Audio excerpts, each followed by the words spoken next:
أعوذ بالله من الشيطان الرجيم. بسم الله الرحمن الرحيم. الحمد لله رب العالمين. الرحمن الرحيم. مالك يوم الدين. إياك نعبد وإياك نستعين. اهدنا الصراط المستقيم. صراط الذين أنعمت عليهم غير المغضوب عليهم ولا الضالين.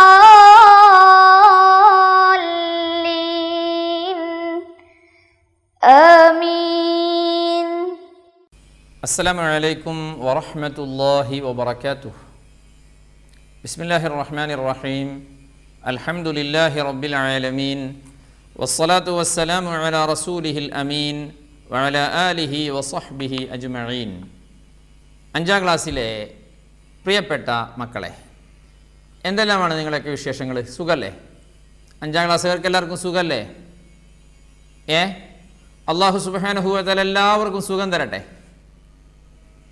ചില കുട്ടികളുടെയൊക്കെ വീടുകളിൽ രോഗികളായ ഉമ്മ, ഉപ്പ, വല്യുമ്മ, വലിയുപ്പമാരൊക്കെ ഉണ്ടല്ലേ. അള്ളാഹു സുബ്ഹാനഹു വ തആല എല്ലാവർക്കും വേഗം ശിഫ കൊടുക്കട്ടെ. എല്ലാ പ്രയാസങ്ങളിൽ നിന്നും അള്ളാഹു സലാമത്ത് കൊടുക്കട്ടെ. അതുപോലെ രോഗികളായ ആരൊക്കെയുണ്ടോ അവർക്കൊക്കെ അള്ളാഹു പെട്ടെന്ന് ആഫിയത്ത് തിരിച്ചു കൊടുക്കട്ടെ. നമ്മുടെയൊക്കെ വീടുകളിൽ അള്ളാഹു ബറക്കത്ത് തരട്ടെ. നമ്മുടെ ഉസ്താദുമാർക്ക് അള്ളാഹു ഖൈറും ബറക്കത്തും തരട്ടെ. ആമീൻ പറയുന്നില്ലേ? ആമീൻ പറയുന്നില്ലേ? അള്ളാഹു സുബ്ഹാനഹു വ തആല നമ്മുടെ എല്ലാ ഉസ്താദുമാർക്കും സന്തോഷവും റാഹത്തും ഖൈറും ബറക്കത്തും ഒക്കെ നൽകട്ടെ. ആമീൻ. ഖുർആൻ ഓതാൻ, തജ്വീദ് പഠിക്കാൻ ഒക്കെയാണ് ഇരിക്കുന്നത്. അപ്പോഴോ അള്ളാഹു സുബ്ഹാനഹു വ തആലയോട് ദുആ ചെയ്താൽ അള്ളാഹു സ്വീകരിക്കും, ഉറപ്പാ. നിങ്ങളൊക്കെ ഇൻഷാ അല്ലാഹ്.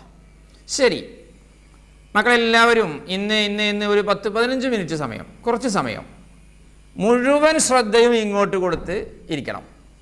മുഴുവൻ ശ്രദ്ധയും. നോക്കൂ മക്കളെ, നമ്മൾ വിശുദ്ധ ഖുർആനിൻ്റെ പാരായണ നിയമങ്ങളിലെ വളരെ പ്രധാനപ്പെട്ട ഒന്നാണ് ഇപ്പോൾ പഠിച്ചുകൊണ്ടിരിക്കുന്നത്, അല്ലേ? ആണ്. ഏതാണത്? സിഫാത്തുൽ ഹുറൂഫ്. സിഫാത്തുൽ ഹുറൂഫ്. അക്ഷരങ്ങളുടെ മഖ്റജുകൾ മാത്രം ശ്രദ്ധിച്ച് ഓതിയാൽ പോരാ, അക്ഷരങ്ങളുടെ സിഫത്തുകൾ കൂടെ ശ്രദ്ധിക്കണം എന്ന് പറഞ്ഞു. എന്നിട്ട് നമ്മൾ എന്തൊക്കെ പറഞ്ഞു? ഹംസ് പറഞ്ഞു, ജഹ്റു പറഞ്ഞു, ഷിദ്ദത്ത് പറഞ്ഞു, തവസ്സുത്ത് പറഞ്ഞു, റിഹ്വു പറഞ്ഞു. ഇതൊക്കെ എന്താണെന്നും വിശദമായി പറഞ്ഞില്ലേ? മനസ്സിലായില്ലേ? എന്തിനാണിത് പഠിക്കുന്നത് എന്ന് മനസ്സിലായില്ലേ? മനസ്സിലായി. ഇനി നമുക്ക് വളരെ പ്രധാനപ്പെട്ട കുറച്ച് സിഫത്തുകൾ കൂടി പഠിക്കാനുണ്ട്. കുറച്ച് സിഫത്തുകൾ. ഇന്ന് പറയാൻ പോകുന്ന സിഫത്ത് നേരത്തെ നമ്മൾ കേട്ട് പരിചയമുള്ള സിഫത്തുകളാണ്. ചെറുപ്പം മുതലേ നമ്മൾ കേൾക്കുന്നതാ. ആ സിഫത്തുള്ള അക്ഷരങ്ങൾ ഏതൊക്കെയെന്ന് നിങ്ങൾക്കറിയും. ആരും കിതാബ് ഇപ്പോൾ തുറക്കണ്ടട്ടാ, അത് പറഞ്ഞു തരും. മക്കളെല്ലാവരും ഇങ്ങോട്ട് നോക്കിയേ, ഇങ്ങോട്ട് നോക്കിയേ. ഇന്ന് പഠിക്കാൻ പോകുന്ന സിഫത്ത് എല്ലാവർക്കും നേരത്തെ തന്നെ കേട്ടു പരിചയമുള്ള സിഫത്തുകൾ. 5ാം ക്ലാസ്സുകാരാണല്ലോ. സ്ക്രീനിലേക്ക് നോക്കി എല്ലാവരും.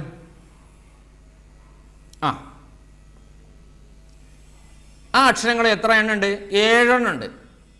1 ഖാ, 2 സാദ്, 3 ളാദ്, 4 ഗൈൻ, 5 ഖാ, 6 ഖാഫ്, 7 ളാ.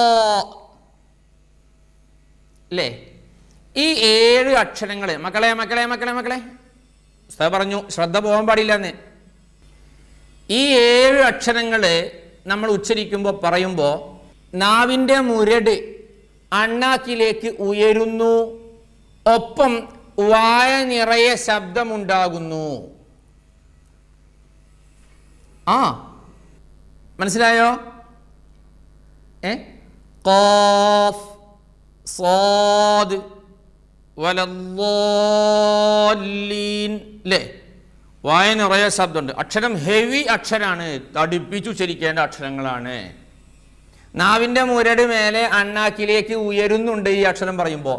കോ കോ കോ കോ കോ കോ കോ സോ സോ സോ ഇങ്ങനെ അക്ഷരത്തെ തടിപ്പിച്ചു ഉച്ചരിക്കണം. ഈ 7 അക്ഷരങ്ങൾക്കാണ് ഇസ്തിഅലാഇന്റെ ഹർഫുകൾ എന്ന് പറയുന്നത്. എന്താണ് ഇസ്തിഅലാഇന്റെ ഹർഫുകൾ? ഈ അക്ഷരങ്ങൾക്ക് ഫത്ഹാകുമ്പോഴും കസ്റാകുമ്പോഴും ലമ്മാകുമ്പോഴും ഒക്കെ ഈ അവസ്ഥ ഉണ്ടാവും. ഇതിനാണ് തഫ്ഖീം എന്ന് പറയുന്നത്. തഫ്ഖീം എന്ന് പറഞ്ഞാൽ തടിപ്പിച്ചുച്ചരിക്കുക എന്നാണ്. തടിപ്പിച്ചുച്ചരിക്കുക. 7 അക്ഷരങ്ങൾ നാവിൻ്റെ മുരട് മേലെ അണ്ണാക്കിലേക്ക് ഉയർത്തി ഉച്ചരിക്കണം. അപ്പോൾ വായ നിറയെ ശബ്ദം ഉണ്ടാകുന്ന വിധത്തിലാവണം. സിഫത്തിൻ്റെ പേര് ഇസ്തിഅലാ. അക്ഷരത്തെ തടിപ്പിച്ച് ഉച്ചരിക്കുന്ന അതിനെന്താ പറയുക? തഫ്ഖീം. ഈ 7 അക്ഷരങ്ങൾ. ഇതല്ലാത്ത അക്ഷരങ്ങളൊക്കെ ഇതല്ലാത്ത അക്ഷരങ്ങളൊക്കെ നേർപ്പിച്ചുച്ചരിക്കേണ്ട അക്ഷരങ്ങളാണ്, ലൈറ്റായിട്ട് പറയേണ്ട അക്ഷരങ്ങളാണ്. മനസ്സിലായോ? അപ്പോൾ അതിൻ്റെ പേര് ഇസ്തിഫാൽ എന്നാണ്. ഇസ്തിഫാൽ. ഇസ്തിഅലാ 7 അക്ഷരങ്ങൾക്ക്, ബാക്കിയുള്ളതൊക്കെ ഇസ്തിഫാൽ, നേർപ്പിച്ചുച്ചരിക്കേണ്ടത്. തർഖീഖ്. മനസ്സിലായോ? ഇത്രയേ ഉള്ളൂന്നേ. എന്ത്? നോക്കൂ. ഖാഫ് സാദ് ളാല്ലൻ സാഫാത്തി തടിപ്പിച്ച്, കാഫിറൂൻ നാസ് മാ അല്ലേ? മാ നേർപ്പിച്ച്. അല്ലാതെ മാ കാഫിറൂൻ ആണോ പറയുന്നത്? അല്ല. സമോ അങ്ങനെയാണോ? അല്ല. കേൾക്കുമ്പോൾ തന്നെ നിങ്ങൾക്ക് മനസ്സിലായിട്ടുണ്ട് ഉസ്താദിന് ആ അക്ഷരം പാളിയിട്ടുണ്ട് എന്ന്. സമാ അല്ലേ? ഓ ആണോ? അല്ല. റബ്ബിൽ ആലമീൻ ആലമീൻ അല്ലാതെ റബ്ബിൽ ആലമീൻ ആണോ? അല്ല അല്ല അല്ല അല്ല അല്ല. ഇപ്പോൾ എന്ത് മനസ്സിലായി? ഉസ്താദ് പറയുന്നത് ഇത്ര മനസ്സിലാക്കിയാൽ മതി കേട്ടോ. 7 അക്ഷരങ്ങൾക്ക് എപ്പോഴും തഫ്ഖീമ. അവ ഖുസ്സ ളഗ്തിൻ ഖിൽ മിസാലുൻ ഖാമ. 7 അക്ഷരങ്ങൾക്ക് എപ്പോഴും തഫ്ഖീമ. ഇസ്തിഅലാഇന്റെ അക്ഷരങ്ങളെ എല്ലാ സമയത്തും തഫ്ഖീം ചെയ്യണം. അവ ഖുസ്സ ളഗ്തിൻ ഖിൽ, നേരത്തെ പഠിച്ചു പോകുന്നതാണ് അല്ലേ? ഈ 7 അക്ഷരങ്ങൾ ചേർത്തി പറഞ്ഞതാണ്. ഖുസ്സ ളഗ്തിൻ ഖിൽ. ഖാമ ഉദാഹരണം ഖാ. 7 അക്ഷരങ്ങൾക്ക് ഇസ്തിഅലാ എന്ന സിഫത്ത് ഉണ്ടാവും. ബാക്കിയുള്ള അക്ഷരങ്ങൾക്കൊക്കെ ഇസ്തിഫാൽ. മനസ്സിലായോ? അപ്പോൾ ഇസ്തിഅലാഇന്റെ അക്ഷരങ്ങൾ 7, ബാക്കിയുള്ളതൊക്കെ ഇസ്തിഫാൽ. ഇത്ര ഉള്ളൂന്നേ. ഇസ്തിഅലാഇന്റെ അക്ഷരങ്ങൾ 7 തടിപ്പിച്ചു ഉച്ചരിക്കേണ്ടത്, ഇസ്തിഫാലിൻ്റെ അക്ഷരങ്ങൾ ബാക്കിയുള്ളത് നേർപ്പിച്ചു ഉച്ചരിക്കേണ്ടത്. ഇത്രയേ ഉള്ളൂ. തടിപ്പിക്കാനും നേർപ്പിക്കാനും കാരണം എന്താണ്? 7 അക്ഷരങ്ങൾ ഉച്ചരിക്കുമ്പോൾ നാവിൻ്റെ മുരട് അണ്ണാക്കിലേക്ക് ഉയരും. നോക്കിയേ, സ്ക്രീനിലേക്ക് നോക്കിയേ. ഈ 7 അക്ഷരങ്ങൾ പറയുമ്പോഴും ഇങ്ങനെ ഉണ്ടാവുക. നാവിൻ്റെ മുരട് കണ്ടോ? നാവ് കണ്ടോ? അടയാളപ്പെടുത്തിയ അത് തന്നെ. അതിങ്ങനെ മേലേക്ക് ഖാഫ് സാദ് എന്ന് പറയുമ്പോൾ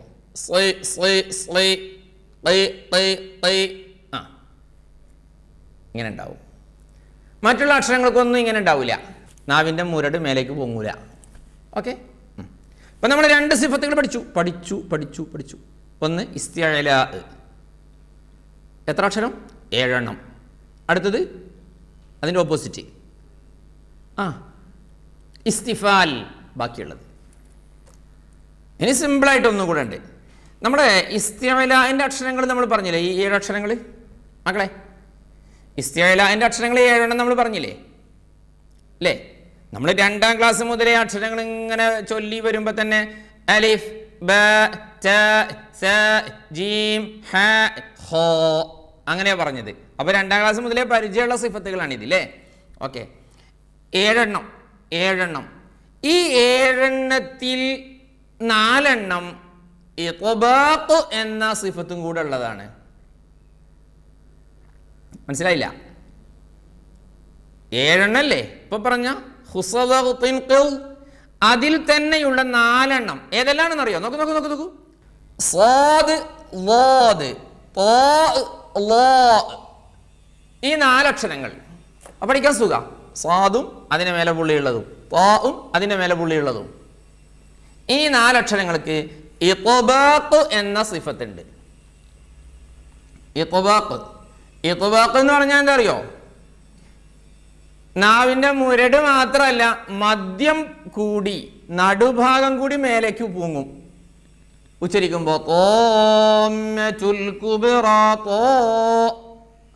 നോക്കൂ സ്ക്രീനിലേക്ക് നോക്കൂ. നാവിന്റെ മുരട് മാത്രമല്ല, നാവിന്റെ മധ്യഭാഗം കൂടെ മേലേക്ക് പൊങ്ങും. ഇങ്ങനെ 4 അക്ഷരങ്ങളാണുള്ളത്. ആ 7 4 ഇത്ബാഖ്. അതുകൊണ്ട് തന്നെ ഇതിന് ഹെവി കൂടുതലായിരിക്കും. തടിപ്പിച്ചുച്ചരിക്കണം എന്ന് പറഞ്ഞില്ലേ? നല്ലോണം തടിപ്പിച്ചുച്ചരിക്കണം ഈ 4 ആ 7 നിന്ന് ഈ 4 ഇപ്പൊ മനസ്സിലായോ? ആ 7 നിന്ന് ഈ 4 തടി കൂടുതൽ ഉണ്ടാവുമെന്ന്. ഇത്ബാഖ് എന്നാണ് ഈ 4 സിഫത്തിന്റെ പേര്. ഇസ്തിഅലാ വേറെ ഉണ്ട് കേട്ടോ. അത് ഈ 4 ഉണ്ട്, പിന്നെ 3 കൂടിയിട്ടാണ്. ആ 7 നിന്ന് ഈ 4 ഏത് 4? ഖ ള സാദ് ളാദ് ഈ 4 ഇത്ബാഖ്. നാവിന്റെ മുരട് മാത്രമല്ല, മദ്യം കൂടെ മേലേക്ക് പോങ്ങുന്നു. ഈ 4 അല്ലാത്ത എല്ലാ അക്ഷരങ്ങളും അപ്പൊ അതിൽ നമ്മളെ 7 ബാക്കി ഉണ്ടാവും. അതിന് ഇൻഫിതാഹ് എന്ന സിഫത്തുണ്ട്. ഇൻഫിതാഹ് നാവിന്റെ മധ്യഭാഗം അണ്ണാക്കിലേക്ക് ഉയരാതെ അകന്നിരിക്കുകയാണ്. ഇൻഫിതാഹ് തുറന്നിരിക്കുകയാണ്. ഈ 4 അല്ലാത്ത അതിനൊക്കെ അതിൽ ഖാബിടും അക്കബിടും എന്ത് ആകെ കൺഫ്യൂഷനായി. ആരോ പറഞ്ഞു ആകെ ഒരു കൺഫ്യൂഷനും ഇല്ല. നിങ്ങൾ ഇങ്ങോട്ട് നോക്കി. ഉസ്താദ് ഇനി പറയുന്നത് മാത്രം ശ്രദ്ധിച്ചാൽ മതി. 7 അക്ഷരങ്ങളുണ്ട്. എന്ന് പറഞ്ഞ 7 അക്ഷരം. ആ 7 അക്ഷരങ്ങൾക്ക് ഇസ്തിഅലാ എന്ന സിഫത്തുണ്ട്. അക്ഷരങ്ങളെ തടിപ്പിച്ച് ഉച്ചരിക്കുക എന്നാണ് ആ പറഞ്ഞത് കൊണ്ട് ഉദ്ദേശിക്കുന്നത്. തഫ്ഖീം. അത് മനസ്സിലായില്ലേ? ആ 7 അല്ലാത്ത അക്ഷരങ്ങൾക്കൊക്കെ ഇസ്തിഫാൽ എന്ന സിഫത്താണുള്ളത്. അക്ഷരത്തെ നേർപ്പിച്ച് ഉച്ചരിക്കുക എന്നാണ് പറഞ്ഞത്. അത് നിങ്ങൾക്ക് മനസ്സിലായി? അത് മനസ്സിലായി. ഇപ്പൊ പറഞ്ഞാൽ മനസ്സിലാവാത്തത് ഇസ്തിഅലാഉം ഇസ്തിഫാലും മനസ്സിലായിട്ടുണ്ട്. ഇപ്പൊ പറഞ്ഞതാ മനസ്സിലാവാത്തത് എന്ന്. അത് പെട്ടെന്ന് മനസ്സിലാവും. നോക്കൂ, നേരത്തെ പറഞ്ഞ 7 അക്ഷരങ്ങളില്ലേ, അതിൽ തന്നെയുള്ള 4 ഏതൊക്കെയാ നിങ്ങൾ പറയേ? സ്വാദും ളാദും ളാഉം ളാഉം. ഈ 4 അക്ഷരങ്ങൾക്ക് ഇത്ബാഖ് എന്ന സിഫത്തും കൂടെ ഉണ്ട്. ഇത്ബാഖ് എന്ന് പറഞ്ഞാൽ എന്താ? നാവിന്റെ മധ്യഭാഗം കൂടി നടുഭാഗം കൂടി അണ്ണാക്കിലേക്ക് ഉയരും. ആ 7 പെട്ടതാണ് ഈ 4. അതുകൊണ്ട് തന്നെ ആ 7 അക്ഷരങ്ങളിൽ ഈ 4 കൂടുതൽ തടി കൊടുക്കണം. മനസ്സിലായില്ലേ? ഇപ്പോഴാ മനസ്സിലായത്. മനസ്സിലാവുന്നേ ഒന്ന് ശ്രദ്ധിച്ചാൽ മതി. 5ാം ക്ലാസ്സിലെത്തിയില്ലേ? ആ 7 ഈ 4 തടി കൂടുതലായിരിക്കും. തഫ്ഖീം കൂടുതൽ ചെയ്യണം. അപ്പൊ ഈ 4 അല്ലാത്തതിനൊക്കെ വേറൊരു സിഫത്തുണ്ട്.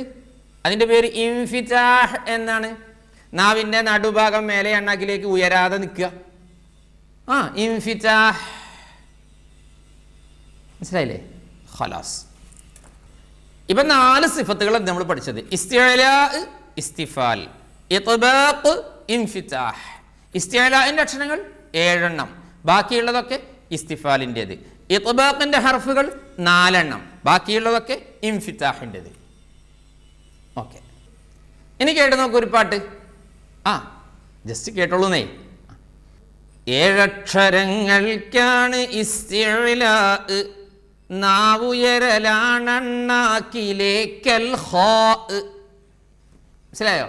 7 അക്ഷരങ്ങൾക്കാണ് ഇസ്തിഅ്ലാ, നാവുയരലാണണ്ണാക്കിലേക്കൽ ഖാ. തഫ്ഖീമി വയ്ക്കുണ്ടാവലും ഇതിനാല, അവ ഖുസ്സ ളഗ്തിൻ ഖിൽ മിസാലും ഖാല. ഇനി ഇസ്തിഫാൽ എന്ന് പറഞ്ഞാലോ, നോക്കൂ. ഇവ 7 മുഴുവൻ ഇസ്തിഫാല, താഴുന്നു നാവടി ഭാഗമിൽ ഫിൽവായ. ചിരിക്കാനൊന്നുമല്ല, മനസ്സിലാക്കിക്കോളൂ കേട്ടോ. ഇത്ബാഖിന്റെ ഹർഫുകളോ, അത് നമ്മൾ പറഞ്ഞു. ഇത്ബാഖിന്റെ ഹർഫുകൾ 4 എന്ന്. എന്താ ഇത്ബാഖിന്റെ ഹർഫുകൾ എന്ന് പറഞ്ഞാലും പറഞ്ഞു. കേട്ടോളൂ. നാവിൻ്റെ നടു അണ്ണാക്ക് ചേർന്നിരിക്കുന്നത്, ഇത്ബാഖ് 4 ഹുറൂഫുകൾ ഇതിനുള്ളത്. ത്വാ, ളാ, വസാ, ളാ എന്നതാണിതിൻ ഹർഫുകൾ. ളിദ്ദായി വരുന്നിതിന് ഇൻഫിതാഹിൻ ഹർഫുകൾ. ഇപ്പോൾ ഒരു കാര്യം മനസ്സിലായി. അക്ഷരങ്ങൾ എന്ന് പറഞ്ഞാലേ ചില്ലറയല്ല. അക്ഷരങ്ങളെക്കുറിച്ച് ശരിക്ക് പഠിക്കണം. സിഫത്തുകളൊക്കെ നന്നായി പഠിക്കണം. അപ്പോഴേ വളരെ നല്ല ക്ലാരിറ്റിയിൽ ആ അക്ഷരങ്ങളൊക്കെ ഉച്ചരിക്കാനും അങ്ങനെ ഖുർആൻ ഓതാനൊക്കെ സാധിക്കൂ എന്ന് മനസ്സിലായില്ലേ? മനസ്സിലായി. ശരി, നിങ്ങളെ കിതാബ് എടുക്കൂ. അൽ വഹ്ദത്തുൽ ഖാമിസ, 5ാമത്തെ പാഠം ഒന്ന് എടുക്കൂ വേഗം. സിഫാത്തുൽ ഹുറൂഫ് 2ാം ഭാഗം നോക്കൂ. സിഫാത്തുൽ ഹുറൂഫിൽ പ്രധാനപ്പെട്ട ഖൽഖലത്ത്, ഇത്ബാഖ്, ഇസ്തിഅ്ലാ എന്നിവയെക്കുറിച്ച് നമുക്ക് പഠിക്കാം. ഖൽഖലത്ത് നമ്മൾ അടുത്ത ക്ലാസ്സിലാണ് പഠിക്കാം കേട്ടോ. ഓക്കെ. 1 ഇസ്തിഅ്ലാ. നോക്കൂ, ഇസ്തിഅ്ലാ അക്ഷരങ്ങൾ ഖുസ്സ ലഗ്തിൻ ഖിൽ. ഇസ്തിഅ്ലാഇന്റെ അക്ഷരങ്ങൾ ഉച്ചരിക്കുമ്പോൾ നാവിൻ്റെ മുരട് അണ്ണാക്കിലേക്ക് ഉയർത്തി വായ നിറയെ ശബ്ദമുണ്ടാകും വിധം തഫ്ഖീമായി ഉച്ചരിക്കണം. ശരിക്ക് ഈ പറഞ്ഞ അക്ഷരങ്ങൾ ഉച്ചരിക്കുമ്പോൾ അതൊക്കെ ഉണ്ടാവും. എങ്ങനെയാ? ഇസ്തിഅ്ലാഇന്റെ അക്ഷരങ്ങൾ ഉച്ചരിക്കുമ്പോൾ നാവിൻ്റെ മുരട് അണ്ണാക്കിലേക്ക് ഉയർത്തി വായ നിറയെ ശബ്ദമുണ്ടാകും വിധം തഫ്ഖീം ആയി ഉച്ചരിക്കണം. ഖുസ്സ ളഗ്തിൻ ഖിൽ എന്നതിലെ 7 ഹർഫുകളാണ് ഇസ്തിഅ്ലാഇന്റെ അക്ഷരങ്ങൾ. നിങ്ങൾ അത്ര പഠിച്ചാൽ മതിട്ടാ. ഇസ്തിഅ്ലാ എന്ന് പറഞ്ഞാൽ എന്താണ്, അതിൻ്റെ അക്ഷരങ്ങൾ ഏതൊക്കെയാണ് എന്ന്. ഇസ്തിഫാൽ, ഇസ്തിഅ്ലാഇന്റെ ഹർഫുകൾ ഒഴികെയുള്ള 22 എണ്ണം. എത്ര എണ്ണം? 22 എണ്ണം ഇസ്തിഫാലിൻ്റെ ഹർഫുകളാണ്. ഇവ ഉച്ചരിക്കുമ്പോൾ നാവിൻ്റെ മുരട് അണ്ണാക്കിലേക്ക് ഉയരാതെ തർഖീഖ് ആയാണ് ഉച്ചരിക്കേണ്ടത്. ഒന്നുകൂടെ വായിക്കാം. ഇസ്തിഅ്ലാഇന്റെ ഹർഫുകൾ ഒഴികെയുള്ള 22 എണ്ണം, 22 എണ്ണം ഇസ്തിഫാലിൻ്റെ ഹർഫുകളാണ്. ഇവ ഉച്ചരിക്കുമ്പോൾ നാവിൻ്റെ മുരട് അണ്ണാക്കിലേക്ക് ഉയരാതെ തർഖീഖ് ആയാണ് ഉച്ചരിക്കേണ്ടത്, നേർപ്പിച്ചാണ് പറയേണ്ടത് എന്ന്. ഇത്ബാഖ് അതുകൊണ്ട് പറയാം. ഖുസ്സ ളഗ്തിൻ ഖിൽ എന്ന ഇസ്തിഅ്ലാഇന്റെ 7 അക്ഷരങ്ങളിൽ സാദ്, ളാദ്, താ, ളാ എന്ന 4 അക്ഷരങ്ങൾ ഉച്ചരിക്കുമ്പോൾ നാവിൻ്റെ മധ്യവും കൂടി അണ്ണാക്കിലേക്ക് ഉയർത്തി കൂടുതൽ തഫ്ഖീം ചെയ്യണം. ഏതൊക്കെയാണ് അക്ഷരങ്ങൾ മനസ്സിലായില്ലേ? ആ സിഫത്തിൻ്റെ പേര് മനസ്സിലായില്ലേ? മനസ്സിലായാൽ മതി. ഇൻഫിതാഹ് 4ാമത്തേത്. ഇത്ബാഖിൻ്റെ ഹർഫുകൾ അല്ലാത്ത 25 ഹർഫുകൾ, 25 ഉച്ചരിക്കുമ്പോൾ നാവിൻ്റെ മദ്യം അണ്ണാക്കിൽ നിന്ന് അകന്നിരിക്കണം. ഹുറൂഫുൽ ഇൻഫിതാഹ് എന്നാണ് ഇവയുടെ പേര്. 25 അക്ഷരങ്ങളുണ്ട് കേട്ടോ ഇൻഫിതാഹിൻ്റെ ഹർഫുകൾ. ഇത്ബാഖിൻ്റെ ഹർഫുകൾ 4, അതല്ലാത്തതൊക്കെ ഇൻഫിതാഹ്. ഇസ്തിഅ്ലാ, ഇസ്തിഫാൽ, ഇത്ബാഖ്, ഇൻഫിതാഹ്. ഇനി അടുത്തത് ഖൽഖലത്താണ്. ഇൻഷാ അല്ലാഹ് നമുക്ക് അടുത്ത ക്ലാസ് പഠിക്കാം. മനസ്സിലായോ? ഇനി നിർത്തല്ലേ? ആ ഉസ്താദ് നിർത്തും, പക്ഷെ നിങ്ങൾ നിർത്താനായില്ല. നിങ്ങൾ ഒരു തവണ കൂടി ഈ പാഠം ശരിക്കും വായിക്കണം. എന്നിട്ട് ഇസ്തിഅലാഇൻ്റെ ഹർഫുകൾ 7 പറഞ്ഞിട്ടുള്ളൂ, ബാക്കിയുള്ള ഹർഫുകളൊക്കെ നിങ്ങളൊന്ന് പറയണം. ഇത്ബാഖിൻ്റെ ഹർഫുകൾ 4 പറഞ്ഞിട്ടുള്ളൂ, ബാക്കിയുള്ള 25 ഉണ്ട്, അത് ഏതൊക്കെ നിങ്ങളൊന്ന് നോക്കണം. എന്നിട്ടേ എഴുന്നേൽക്കാം. ശ്രദ്ധിച്ചില്ലേ? ഒരു തവണ കൂടി കേൾക്കും. ഈ ക്ലാസ് 5ാം ക്ലാസ്സുകാരോട് പറയേണ്ട ആവശ്യമില്ല അല്ലേ, അവർ കേൾക്കും ഇൻഷാ അല്ലാഹ്. നല്ല കുട്ടികളാ. ഓക്കെ, അസ്സലാമു അലൈക്കും വറഹ്മത്തുള്ളാഹി. സ്വലാത്തുല്ലാഹ് സലാമുല്ലാഹ് അലൈക യാ റസൂലല്ലാഹ്. സ്വലാത്തുല്ലാഹ് സലാമുല്ലാഹ് അലൈക യാ ഹബീബല്ലാഹ്. توسلنا ببسم الله وبالهادي رسول الله وكل مجاهد لله وأهل البدر يا الله. إلهي سلم الأمة من الآفات والنقمة ومن هم ومن غمة بأهل البدر يا الله. صلاة